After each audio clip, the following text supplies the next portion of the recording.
Probablemente saliste del cine con una sonrisa de oreja a oreja después de que corrieron los créditos de The End of Oak Street. Después te secaste las lágrimas y pensaste, ¡qué hermosa película! Sobre la resiliencia familiar. Pero hoy, desafortunadamente, debo informarte que tal vez pasaste por alto un pequeño detalle cuántico que arruina toda esa magia. Ese final feliz que nos enamoró es, científicamente hablando, uno de los desenlaces más oscuros y apocalípticos en la historia reciente de la ciencia ficción. Déjame explicarte. Si ya la viste, sabes de qué estoy hablando. Si no, por favor, vete. Te voy a pedir que te vayas. De hecho, la gente crew que está aquí presente conmigo, si no han visto la película y no quieren spoilearse la película, por favor, les pido que se vayan. ¿Todo bien? ¿Nos quedamos porque queremos? ¿Porque nos están pagando? Perfecto. Muy bien. Entonces, voy a spoilear algo huge de esta película. Entonces, si tú estás aquí es porque quieres y pues ya la viste, ¿ok? Perfecto. La familia protagonista es arrancada de su vecindario y teletransportada a la era Cretácica. Durante 2 horas de la película, los vemos pelear contra dinosaurios hasta que encuentran un portal para regresar a su época. Pero como es costumbre en Hollywood, se requiere un sacrificio heroico. El papá, interpretado por Ewan McGregor, es devorado por un T-Rex que tiene el tamaño de un metrobús de insurgentes, justo a tiempo para salvarle la vida a la mamá interpretada por Anne Hathaway. Ella y los niños logran cruzar el portal, y el perro también, de hecho. Tristes y derrotados, se dan cuenta que regresaron a su época, pero unas horas antes de que ocurriera el evento de teletransportación de todo el vecindario al pasado. Es ahí donde Anne Hathaway tiene una epifanía. Levanta el teléfono, le marca al papá de esa línea temporal que está repartiendo pizzas en su coche en ese preciso momento y le dice que entregue una pizza lejos de ese vecindario. Obviamente el papá obedece y no es teletransportado y todos viven felices para siempre. Sin embargo, el vecindario sí se teletransporta y se acaba. Suena bien, ¿no? Bueno, aquí es donde entra la física cuántica a darnos un dolor de cabeza. La paradoja del abuelo. Amigos, explicado con peras y manzanas. Imagínense que viajan al pasado y por accidente evitas que tus abuelos se conozcan. Si no se conocen, tu padre no nace y si tu padre no nace, tú tampoco. Pero si tú no existes, ¿quién fue al pasado a separar a tus abuelos? ¡Boom! Esa es la paradoja del abuelo. El universo hace cortocircuito. Históricamente, el cine ha lidiado con este problema de miles de formas y a veces, como en esta, simplemente deciden ignorarlo porque pues es una película, güey, relájate un chingo. Pero hablemos de 3 formas en las que se ha abordado la paradoja del abuelo. La primera es Volver al Futuro 2 y para eso voy a utilizar este pizarrón muy bonito que está aquí y uno de mis 3 plumones de color. Empecemos con el plumón azul. Lo que hace Volver al Futuro 2 es que su línea temporal, que digamos que, si no mal recuerdo, es 1985, Marty McFly consigue el almanaque deportivo en algún punto de esta línea temporal. Biff Tannen, de viejito, agarra este almanaque deportivo y regresa al pasado a entregárselo al Biff Tannen joven para que él pueda apostar y ganar mucho dinero y que se vuelva millonario. Lo que pasa en la película es que en el momento en el que el señor Marty McFly y el doctor Emmett Brown regresan al pasado porque según ellos ya arreglaron el problema que tenían que arreglar aquí, regresan a una línea temporal donde Biff Tannen es rico y millonario. Entonces, en esta línea temporal, Biff Tannen es exitosísimo, es un desgraciado y está casado con la mamá de Marty McFly, lo que hace él el papá padrastro de Marty McFly. Así es como Volver al Futuro lidia con la paradoja del abuelo. Sin embargo, Volver al Futuro 2 tiene muchos problemas, porque de pronto el señor Biff Tannen regresa a la máquina del tiempo aquí para que Marty pueda regresar acá. Sin embargo, si Biff Tannen regresa o va al futuro de esta línea temporal, tendría que ir al futuro de esta otra línea. Entonces eso no tiene sentido. Pero bueno, como aprendimos en la ciencia ficción, el Volver al Futuro y en general los viajes en el tiempo es un problema. Entonces, esto hace Volver al Futuro 2. Ahora, la segunda solución, según Hollywood, es la solución de Christopher Nolan en Tenet. En esa película, los personajes literalmente se sientan a discutir la paradoja del abuelo y llegan a una conclusión mucho más determinante. Lo que pasó, pasó, como la épica canción. Lo que pasó, pasó. Entonces, en el universo de Tenet, lo que pasa es que su línea de tiempo funciona más o menos, vamos a ponerlo aquí, así.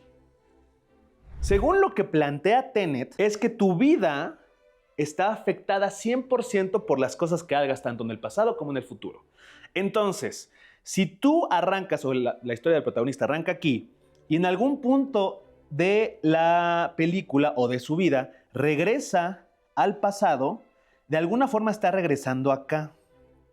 ¿Por qué? Porque lo que plantea Tenet es que el viaje al pasado de este protagonista siempre estuvo tomado en cuenta en su propia línea del tiempo. Por eso su forma de decir lo que pasó, pasó. Que de cierta forma es una forma de decir, güey, no se nos ocurrió otra forma de lidiar con eso. Entonces, para mí, si esto pasó es porque siempre estuvo planeado para que pasara. Si tú aquí de pronto dijiste, voy a viajar al pasado, pues regresas como por acá.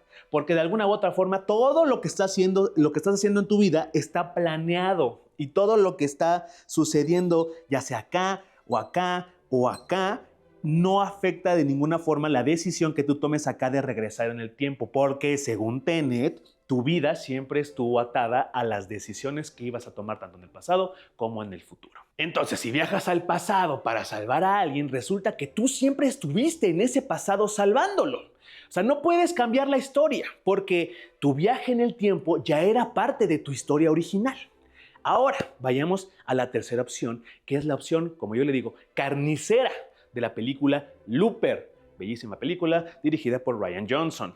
Lo que hace Rian Johnson en su línea temporal en Looper, entonces en Looper lo que pasa, para la gente que no sepa, es que Bruce Willis interpreta a un asesino que está en un pasado y hay gente en el futuro que le manda personas para matar en el pasado. Porque en el pasado, esas personas del futuro que están mandando a matar no existen. Entonces no existe rastro de ese cuerpo o de ese ADN, lo cual hace que la muerte sea limpia. ¿Okay? Sin embargo, los Loopers, que es el nombre de los asesinos que Bruce Willis interpreta, tienen que cerrar un contrato. Loopers, de alguna forma, llega un punto en el que se tienen que matar a ellos mismos para que su negocio sea limpio. Entonces, Looper, lo que pasa es que en algún punto del futuro mandan a Bruce Willis al pasado para que su versión joven lo mate. Entonces, ¿qué pasa? Lo mata.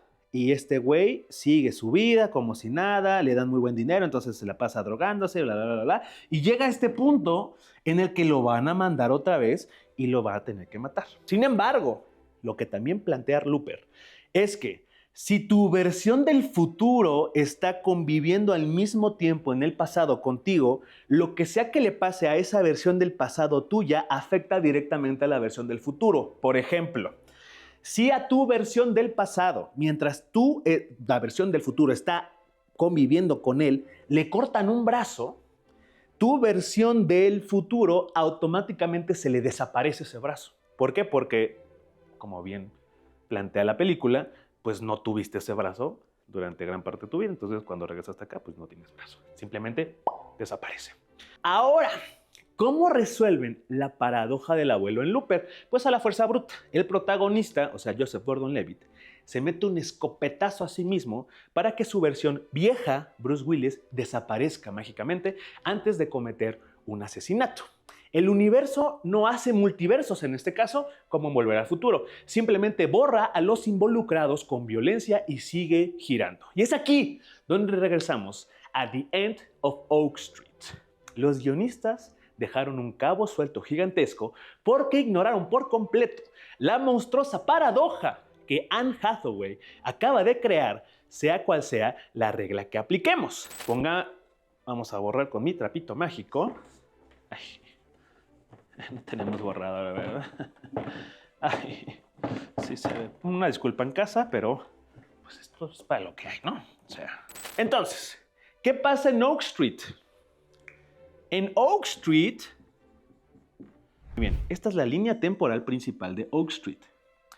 En algún punto de la película, la familia, cuyos principales protagonistas son el papá y la mamá, estamos aquí, digamos, son teletransportados al Cretácico, o sea, al pasado, ¿no? Y aquí lidian con el tema de los dinosaurios, sobrevivir, etc. En algún punto de este pasado, el señor Ewan McGregor es devorado por un T-Rex. Se muere, simple y sencillamente.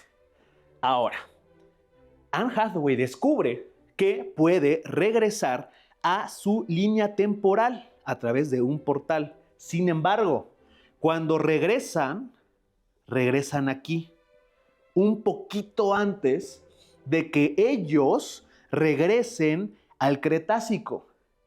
Aquí Anne Hathaway decide marcarle al papá que está existiendo todavía, porque aparte regresan a una línea temporal donde existen ellos. Entonces, en algún punto de la película, del final, hay dos familias que están habitando el mismo espacio. Ya de entrada ahí es un pedo. Anne Hathaway le marca al papá y le dice, güey, jálate para acá, güey, no te puedo explicar, jálate. Se sale del vecindario. El papá, solo el papá, porque es la cosa que le hace falta a Anne Hathaway, o sea, egoísta, le dije la chingada, y le pide a Ewan McGregor que se salga del vecindario y el señor Ewan McGregor, como bien obediente que es, se regresa, entonces haciendo que la familia se quede sin papá. Cuando se teletransportan otra vez al Cretácico, vamos a ponerlo con otro color, se teletransportan sin el papá. Entonces, ¿qué pasa aquí? Si la familia se teletransporta sin el papá en esta línea temporal, se tiene que forzosamente hacer una de tres soluciones. La solución de Volver al Futuro. Si aplicamos las reglas de Volver al Futuro, lo que tuvo que haber pasado es que se crea otra línea temporal, ¿ok?, en donde esta familia ahora tiene que sobrevivir de este lado sin su padre, lo cual significa que no hubo nadie que se sacrificara por Anne Hathaway cuando el T-Rex los está atacando. Entonces, en esta línea temporal, Anne Hathaway se muere. ¿Por qué? Porque el papá no está salvándola en ningún momento cuando el T-Rex lo tendría que devorar a él. Entonces, si no está el papá para tener que devorárselo el T-Rex devora a Anne Hathaway. Entonces, Anne Hathaway automáticamente ya no regresa a esta parte temporal y ya no, porque está muerta, y entonces ya no hay nadie que advierta a la familia que está aquí en esta línea temporal de que tiene que salirse del vecindario, haciendo que entonces esta línea temporal sea completamente trágica, ¿no? ¿Por qué? Porque la familia está muriéndose una y otra vez, porque simulemos que entonces los niños sobreviven y sí se regresan a esta parte de la línea temporal, ¿no?, en donde estaban a punto de regresar, y los niños se les ocurre la misma idea de decirle a los papás, jálense. Entonces crean otra línea temporal en donde los papás no están aquí, pero los niños sí, y los niños se pasan entonces a otra línea del tiempo en donde están sobreviviendo por ellos mismos. Pasan otra serie de circunstancias, o sea, que no se pueden ni calcular, porque son muchísimas posibilidades. Entonces, ¿qué pasa si aplicamos lo que hacen en Tenet? En Tenet, lo que plantea la película es que parte del regreso de Anne Hathaway a esta y sus hijos a esta parte del tiempo siempre estuvo planeado, haciendo entonces que para Anne Hathaway se sienta algo más o menos así, ¿no? ¿Por qué? Porque significa que en este caso, cuando regresan a este punto del tiempo para poder rescatar al papá, lo que tuvo que haber sucedido según Tenet es que no existe otra familia en esta línea temporal, solo son ellos. Y al solo ser ellos, entonces parte de su viaje es ser rescatados y regresarse, y no paran de regresarse nunca, porque siempre van a estar en un loop infinito, pero es parte del viaje, no hay ningún problema. O sea, Es trágico, sí, pero parte del viaje de Ewan McGregor, entonces es morir y revivir una y otra vez. Eso es lo que es parte de su viaje, según Tenet. Ahora, según Looper, si el papá se muere aquí, que es técnicamente el pasado de esta línea temporal, que es la negra, el papá nunca existió acá. Entonces, si se muere aquí, el papá desaparece de acá. ¿Ok?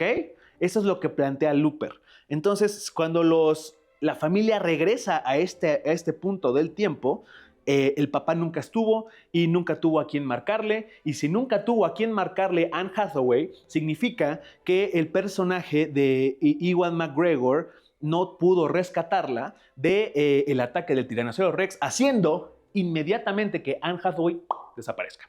Porque pues ya se murió en el pasado. Pero bueno, 1001 formas de interpretar el final de La Calle Oak. ¿Sí se entiende? Más o menos se entiende. Bueno, ustedes saben lo que está bien. Si aplicamos la regla de Tenet, o sea, el lazo cerrado, Anne Hathaway llama a Ewan McGregor en su coche para que no vaya a la casa y el papá nunca es teletransportado al Cretácico, y si nunca llega al Cretácico no está ahí para salvar a Anne Hathaway del T-Rex, y si no la salva ella es devorada, y si ella es devorada nunca cruza el portal de regreso. Y si nunca cruza el portal de regreso no puede hacer la llamada telefónica para salvarlo. Es un ciclo de destrucción absoluto cerrado. Ok, conclusión. Ahora un poquito más oscuro. Asumamos que el universo de la película usa las reglas de Volver al Futuro 2 y Anne Hathaway simplemente creó una tangente y una línea temporal donde su esposo vive, que significa esto que la familia sí fue teletransportada al Cretácico en esta nueva y feliz realidad. Significa que Anne Hathaway de esta nueva línea temporal viaja al pasado junto con su vecindario y sus hijos, pero sin el papá. Y cuando llega el momento de enfrentar a ese T-Rex, no habría un Ewan McGregor heroico para sacrificarse. Esa versión alterna de Anne Hathaway y sus hijos van a ser brutalmente devorados en la selva jurásica, básicamente para salvar al papá de su línea temporal. Nuestra protagonista condenó a una muerte segura a una versión alterna de su propia familia. Entonces, nada más para recapitular, ¿qué pasa si aplicamos lo de Looper? Imagínense la escena. Si los cambios en el tiempo afectan la realidad y el cuerpo de forma instantánea, en el minuto exacto donde Ewan McGregor da la vuelta en su coche y decide no regresar al vecindario, el pasado se reescribe de golpe. Como el papá jamás viajó al Cretácico, nadie estuvo ahí para sacrificarse y salvar a la familia de T-Rex. Por lo tanto, justo en el momento en que Anne Hathaway cuelga el teléfono con su sonrisa de victoria, ella y sus hijos empezarían a desvanecerse en el aire, o peor aún, colapsarían instantáneamente en la banqueta, masacrados por las mandíbulas de un dinosaurio de hace 65 millones de años. Porque su única línea de defensa acaba de ser borrada de la historia. Un final feliz convertido en puro terror corporal en cuestión de milisegundos. Entonces, después de todo este choro científico y temporal, ¿cuál es el verdadero final de La Calle Oak? Honestamente es el que tú elijas. Al final del día, las películas de ciencia ficción están hechas para que sientas cosas, no para que saques una calculadora y un pizarrón en medio de la sala de tu cine de confianza. A veces, la necesidad humana de darle a un personaje el final feliz que tanto merece es más fuerte que las mismísimas leyes de la termodinámica y la física cuántica. El único que tiene la forma verdaderamente correcta de interpretar esta película es el que compra el boleto, el que apaga su celular y el que ignora las paradojas temporales y simplemente se deja llevar por el milagro de ver una familia reencontrarse. Mi nombre es Raúl, muchas gracias por ver esta locura de video. Si le entendieron o si no están de acuerdo conmigo, por favor pongan en los comentarios cuál es su teoría de qué pasó en el final de La Calle Oak. Hay miles de formas de interpretar el viaje en el tiempo, el portal que atraviesa dimensiones, la teletransportación, ya es un rollo. Pero bueno, dime qué opinas en los comentarios. Mi nombre es Raúl, una vez más, suscríbete, dale like, activa la campanita y nos vemos la próxima vez que tengas ganas de hablar de cine.